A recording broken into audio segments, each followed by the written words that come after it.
Hello everyone, welcome back. We went to a place that's a little different for us, a kind of antique market or so, a place we like to check out maybe once a year. It's been about 2 years probably this time, but it's a lot of fun to look at and just kind of dive into some nostalgia. Huge place that has all kinds of collectibles, all the way from like old tin toys like 20s and 30s, all the way up to really more 90s, early 2000s.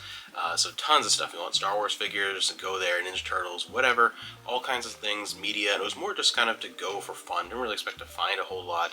Usually when you go, find one or two things. It's more about the fun of checking it out. But this time was fantastic. I left with some stuff I was not expecting to find. First off, a beta tape, and as you know, I'm always on the hunt for beta and just kind of never find it. Around here, it is non-existent. It's only VHS ever. It's a nice little selection. I grabbed one that I found, this Walt Disney Home Video Classics Scary Tales Volume 3 beta tape, which was really in beautiful condition, tape and everything, so that was one that I was happy to add to the beta collection. And they have a decent number of LaserDiscs there as well. The problem is it was more all very like kind of common standard Hollywood movies, the kind of thing that I don't really need to add to the LaserDisc collection. More I have it on DVD or Blu-ray, but they had a couple things that were interesting to look at, and I ended up grabbing Volume 2 of the old Mission Impossible TV series from the 60s. So a couple episodes of that show on LaserDisc. It's one of the things that I do like to add to the LaserDisc collection anytime I see it is TV shows. It's one of my favorite things to have on there. And then my wife was looking around and she found him with the video games in a case and everything complete for the Sega Genesis, Star Trek Deep Space Nine, Crossroads of Time. So I'll be opening that up and taking a look at that a little more closely on the Star Trek channel for sure, eventually here. But yeah, that was like, wow. So I was expecting to leave with maybe that beta and that's it.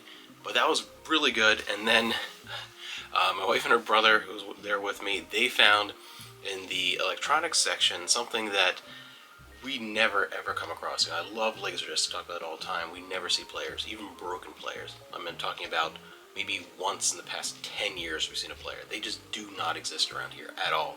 You don't find them. I found CD players all the time. I found multiple, Betamax players, but LaserDisc never. They had two players there, and I was like trying to decide which one I wanted. They had a decent, they're both Pioneer. One was okay, and I'm gonna put a bunch of pictures here at the end because it had the remote and everything. I grabbed was to me just a beautiful like collector's piece of LaserDisc history, and it's in working order. And I was like, I gotta get this one, even though it is technically like the lesser player. They're like a newer one, like early 90s. I forget the model name, number off the top of my head, but yeah, I was like, wow, I gotta add this player. So I'm gonna put some video and some pictures here at the end because this thing is a beauty.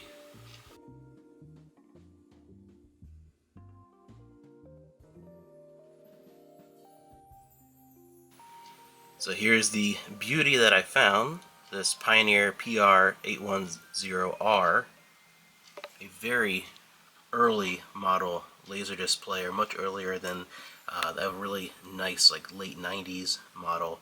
And there was another one there that again was another, I think it was more of an early 90s, but yeah, so a superior player overall, but I love the look of this thing. It's just classic. And being one from an era where it's actually a top loader and feels and looks more like a record player, and just it's fascinating to me. I think it's beautiful. I'm really excited. I'm kind of testing it out on the one TV, just making sure it's working because I can't believe it's in such great condition and works perfectly. The only problem with this player is that it is massive and it is very, very heavy.